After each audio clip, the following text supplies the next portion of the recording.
Hello,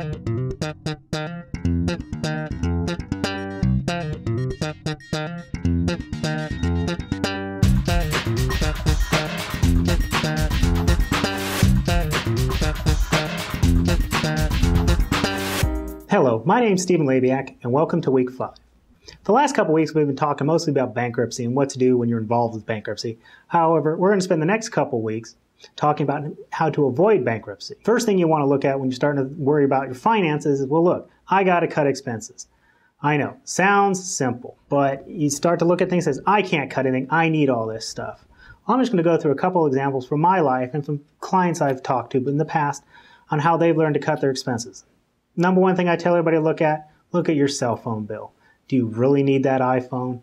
Do you really need that brand new Android? I'm going to be honest with you. Look, we'll cover up the name brand here, Target, 20 bucks, disposable. Okay, I can drop this. I don't care. I don't carry insurance. I pay 30 bucks a month on this. And you want to know what? It works fine. And if pressed, I can surf the web on it. It's just a little slow. $30 a month. The phone is paid for. I dropped it. I don't care. Now you say, maybe I have some secret special phone. Nope. This is it. I don't even have a landline anymore. I run my law firm through one of these. I run $1 million other business I have through one of these little phones. You know what? 30 bucks a month versus giving 150 to AT&T for your iPhone or your Verizon, whatever you want to pay.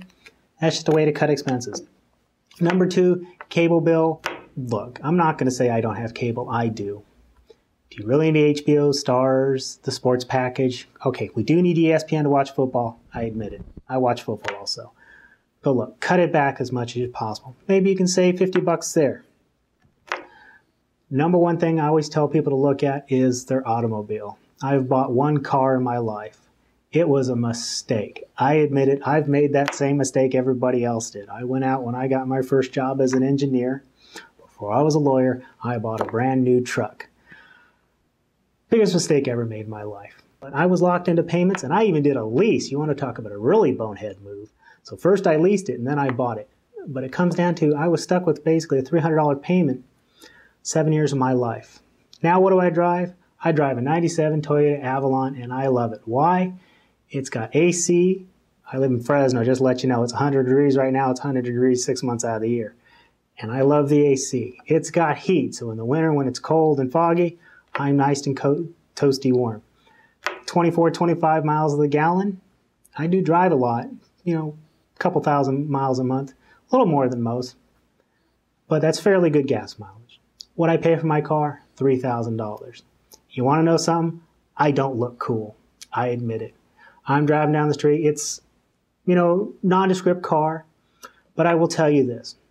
Go to a mall. Put it in the parking lot. Park your car wherever you want.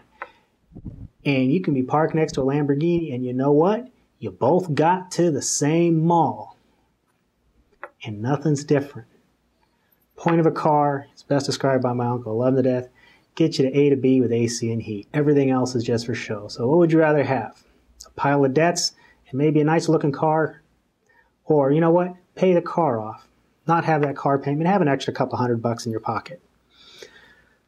Last thing we'll talk about today is getting a second job. Times are tough right now. People are saying, I can't even find one job. You want me to go out and get two? Yeah. Do what you have to. I always like to tell people my first real job, and this was when I turned 16, I worked at McDonald's. I could probably still make a Big Mac if pushed. And the McDonald's I worked at is still open. I still know where it's at, and I always look at it with a little bit of nostalgia because I helped put together the little drive-through sign. It's not there anymore. They've probably replaced it with something a little more modern.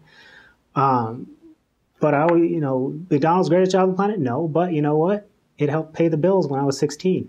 I even worked before that refereeing soccer games. There's another option to make a little bit of money on the side. It's only available on weekends, and you're going to get a little exercise. Maybe cut back on that gym membership. You'll hear some radio personalities always say, deliver pizzas. Well, if you're going to be stuck with that new car, well, put it to use, deliver pizzas. Do what you can to make a little extra money, even extra $200 a week. That's $800 a month. That's almost $10,000 a year.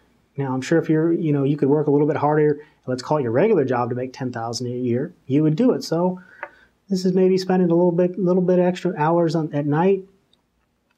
Maybe make a little extra money. Maybe you go wait tables. Maybe you throw in newspapers. You do what you have to do to increase your income. These are steps you can take to help to avoid bankruptcy. And what we'll talk about next week is going to be one of my little pet peeves and what people are doing today about how to get a job. So if you have any questions about this or anything else related to bankruptcy, please feel free. Give me a call, 559-274-2868. Thank you, and I'll talk to you next week.